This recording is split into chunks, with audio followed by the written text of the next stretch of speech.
Amel Bent fait son retour dans son fauteuil rouge de The Voice après 2 saisons d'absence.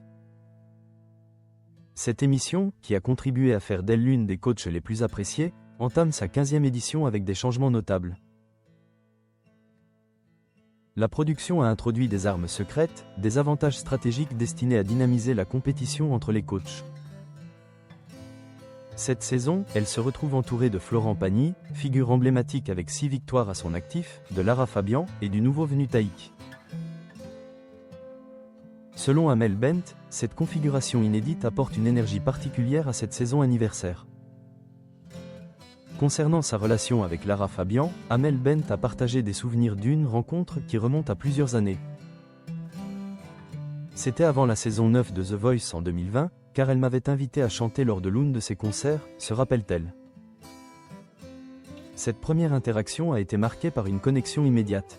On avait quelque chose qui nous attirait déjà l'une vers l'autre, sans avoir eu le temps d'approfondir ce lien. Avec le temps, leur relation s'est renforcée. Avec cette saison 2026, on était enfin alignés. Notre lien s'est créé au fil des années, explique-t-elle. Amel Bent exprime son admiration pour Lara Fabian, qu'elle considère comme une figure protectrice dans son parcours musical. Pour moi, Lara est une grande dame dont j'ai chanté les titres toute ma vie. On ne sait pas d'où ça vient, mais peut-être que dans une autre vie, on a été sœurs. Bien que The Voice soit une compétition, Amel Bent aborde cette rivalité avec un certain détachement. La mécanique en elle-même provoque ça avec les superblocks et les armes secrètes. Tout est fait pour qu'il y ait une petite bataille entre nous afin que ça soit divertissant, mais ça ne va pas plus loin, précise-t-elle. Elle insiste sur le fait qu'elle ne voit pas ses collègues comme des adversaires, mais plutôt comme des partenaires de jeu. On joue le jeu, c'est tout.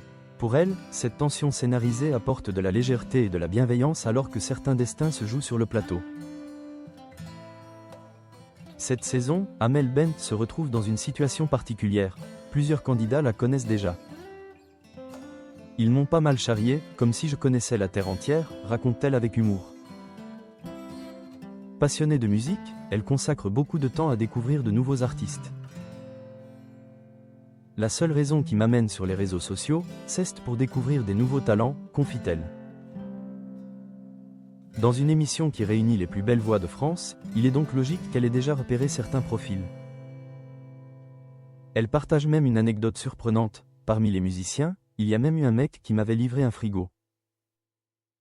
C'est fou. Amel Bent conclut avec une note d'autodérision, en plaisantant sur le fait qu'un jour, sa propre mère pourrait se retrouver sur le plateau. Ce retour est marqué par la complicité, la passion et une bonne dose d'humour.